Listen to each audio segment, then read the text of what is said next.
फिर याजूज माजूज निकलेंगे, जिनके रहने की जगह जहां शुमाल की तरफ आबादी ख़त्म होती है उससे भी आगे 7 विलायत से बाहर है, और उधर का समुंदर ज़्यादा सर्दी की वजह से ऐसा जमा हुआ है कि कहीं जहाज़ भी नहीं चल सकता।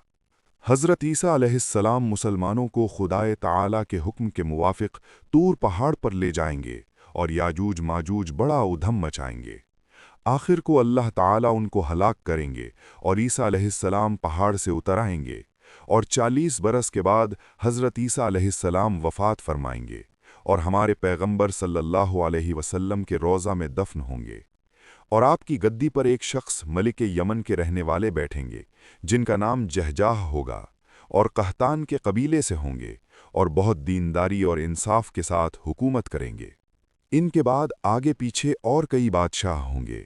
फिर रफ्ता रफ्ता नेक बातें कम होना शुरू होंगी और बुरी बातें बढ़ने लगेंगी।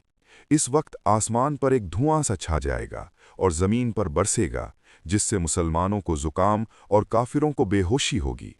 40 रोज़ के बाद आसमान साफ हो जाएगा और उसी ज़माने के करीब बकरीद का महीना होगा।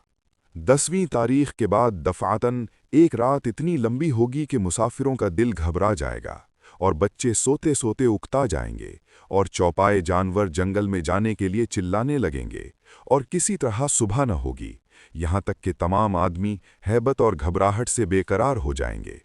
जब 3 रातों के बराबर वो रात हो चुकेगी, उस वक्त सूरज थोड़ी रोशनी लिए हुए, जैसे गहन लगने के वक्त होता है, मगरिब की तरफ से निकलेगा। उस वक्त किसी का ईमान या तौबा कबूल नहीं होगी।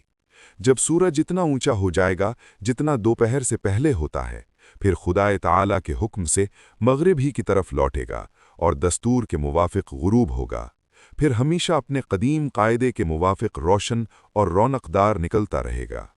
इसके थोड़े ही दिन के बाद सफ़ा पहाड़ जो मक्का में है, जिलजिला आकर फट जाएगा, और उस जगह से एक जानवर बहुत अजीब शक्ल सूरत का निकलकर लोगों से बातें करेगा और बड़ी तेज़ी से सारी ज़मीन में फिर जाएगा, और ईमान वालों की पेशानी पर हज़रत मूसा अलैहिस्सलाम के असा से नूरानी लकीर खींच देगा, जिससे सारा चेहरा उसका रोशन हो जाएगा, और बेईमानों की नाक या गर्दन पर हज़रत सुलेमान अलैहिस्सलाम की अंगूठी से स्याह मुहर कर देगा, जिससे उसका सारा चेहरा मैला हो जाएगा, और ये काम करके वो गायब हो जाएगा।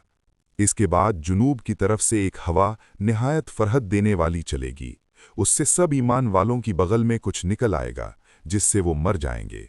जब सब मुसलमान मर जाएंगे, उस वक्त काफिर हबशियों का सारी दुनिया में अमल दखल हो जाएगा, और वो लोग खाना काबा को शहीद करेंगे, और हज बंद हो जाएगा, और कुरान शरीफ दिलों से और कागज़ों से उठ जाएगा, और खुदा का खौफ और खिलकत की शर्म सब उठ जाएगी, और कोई अल्लाह अल्लाह कहने वाला न रहेगा। इस वक्त मुल्क शाम में बहुत अरज़ानी होगी। लोग ऊँटों पर और सवारियों पर पैदल इधर झुक पड़ेंगे, और जो रह जाएंगे एक आग पैदा होगी और सबको हाँकती हुई शाम में पहुंचा देगी। और हिकमत इसमें यह है कि क़यामत के रोज़ सब मखलूक इसी मुल्क में जमा होगी, फिर वो आग गायब हो जाएगी, और इस वक्त दुनिया को बड़ी तरक्की होगी।